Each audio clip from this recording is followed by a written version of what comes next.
Alhamdulillah Rabbil Alamin, Rabbil Ardina was Samawat.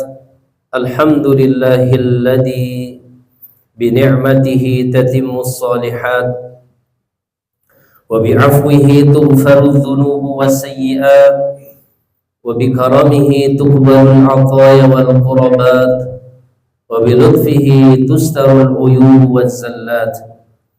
Alhamdulillahilladzi amata wa ahya wa mana'a wa a'ta wa arsyada wa hada wa adhaka wa abka wa qul alhamdulillahilladzi lam yattakhidh waladan wa lam yakul lahu syarikun fil mulk wa lam yakun lahu waliyyun minadh-dhulli wa kabbirhu takbira.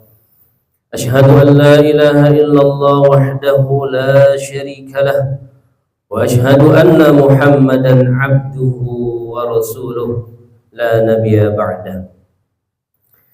Jamaah kaum muslimin sidang salat Jumat yang dirahmati oleh Allah Subhanahu wa ta'ala, kita bersyukur kepada Allah Rabbul Jalalah Rabbul Alamin, yang mana Allah Subhanahu wa ta'ala telah melimpahkan taufik kepada kita, memberikan berbagai macam nikmat, dari sekecil-kecilnya nikmat sampai sebesar-besarnya nikmat, yaitu nikmat iman, nikmat Islam, nikmat berada di atas ketaatan.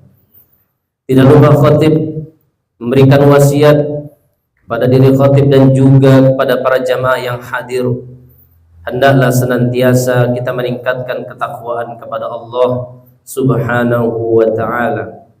Takwa yang telah dijelaskan oleh para ulama, Allah Subhanahu wa ta'ala terangkan di dalam Al-Quran, Nabi SAW juga terangkan dalam hadis-hadis Nabi SAW. Di antara penjelasan tentang takwa yang disebutkan oleh sahabat yang mulia, yaitu Ali bin Abi Thalib, beliau mengatakan, al-khawfu minal jalil wal amalu bit tanzil wal ridha bil qalil wal istidadu li yaumir rahil. Kata Ali bin Abi Thalib, yang dinamakan takwa adalah takut kepada Allah Subhanahu wa ta'ala yang maha agung.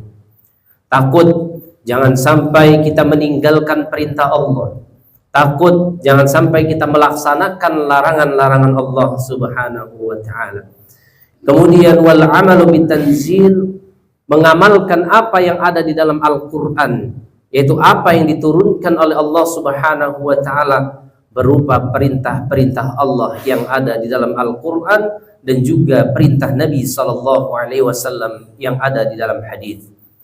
Waridha bil qalil, yaitu ridho terhadap apa yang telah Allah karuniakan kepada kita, apa yang telah Allah karuniakan berupa rizki kepada kita, walaupun jumlahnya sedikit. Wal istidadul yaumir rahil, dan hendaknya kita bersiap-siap untuk menuju hari kepulangan, yaitu hari akhirat, di mana nanti kita berhadapan dengan Allah Subhanahu wa ta'ala, akan dimintai pertanggungjawaban oleh Allah Subhanahu wa ta'ala terhadap amal yang telah kita lakukan di dunia.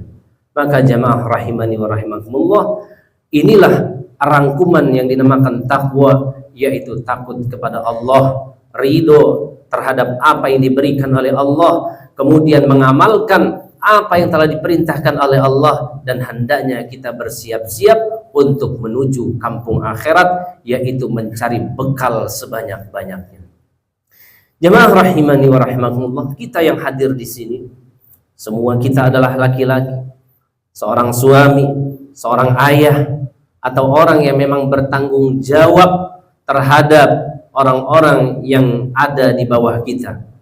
Tentunya kita memiliki tanggung jawab yaitu bekerja, menafkahi anak istri kita, menafkahi orang-orang yang berada di dalam tanggungan kita. Dan ketahuilah bahwasanya ketika kita bekerja, ini adalah perintah Allah Subhanahu wa ta'ala. Orang yang melaksanakan perintah Allah, maka Allah Subhanahu wa ta'ala akan ganjar dengan pahala. Dan orang yang meninggalkan larangan Allah, yaitu tidak mau bekerja, dia bermalas-malasan, hanya menggantungkan kehidupan dari keluarga, dari kerabat dan lain sebagainya, berarti sebaliknya dia telah melakukan dosa di sisi Allah Subhanahu wa ta'ala. Maka yakinlah bahwasanya bekerja ini adalah perintah dari Allah Subhanahu wa ta'ala. Mencari nafkah, memenuhi kebutuhan keluarga adalah ibadah yang mulia. Allah terangkan di dalam Al-Quran, wa 'alal mauludi lahu rizquhunna wa kiswatuhunna bil ma'ruf, kata Allah. Kewajiban ayah, kewajiban kepala rumah tangga adalah menanggung makan dan pakaian mereka dengan cara yang patut. Begitu juga Rasulullah alaihissalatu wassalam menerangkan tentang Nabi Daud alaihissalam, inna Dawudan nabiyya kana la yakulu illa min amali yadih. Sesungguhnya Nabi Daud alaihissalam tidak makan kecuali dari hasil jerih payahnya sendiri. Rasulullah alaihissalatu wassalam juga menjelaskan tentang Nabi Zakaria, kana Zakaria najjara. Nabi Zakaria alaihissalam adalah dulu seorang tukang kayu. Para nabi dan para rasul, mereka semua bekerja untuk mencari nafkah, memenuhi kebutuhan anak istrinya, memenuhi orang-orang yang berada di dalam tanggungannya. Maka jamaah azani Allah wa iyyakum, bekerjalah untuk memenuhi kebutuhan keluarga. Bersungguh-sungguhlah dalam bekerja, karena anak dan istri kita ini semua adalah tanggungan kita. Kemudian poin yang kedua yang ingin saya sampaikan, bahwasanya keutamaan memberi nafkah kepada anak dan istri atau kepada keluarga ini besar keutamaannya. Besar keutamaannya. Nabi SAW sebutkan, sebagaimana dari jalur sahabat yang mulia, yaitu sahabat Abu Hurairah radhiyallahu anhu, Nabi SAW menyebutkan, dinarun anfaqtahu fi sabilillah, wa dinarun anfaqtahu fi raqabah, wa dinarun tasaddaqta bihi ala miskin, wa dinarun anfaqtahu ala ahlik, a'dhamuha ajran alladhi anfaqtahu ala ahlik.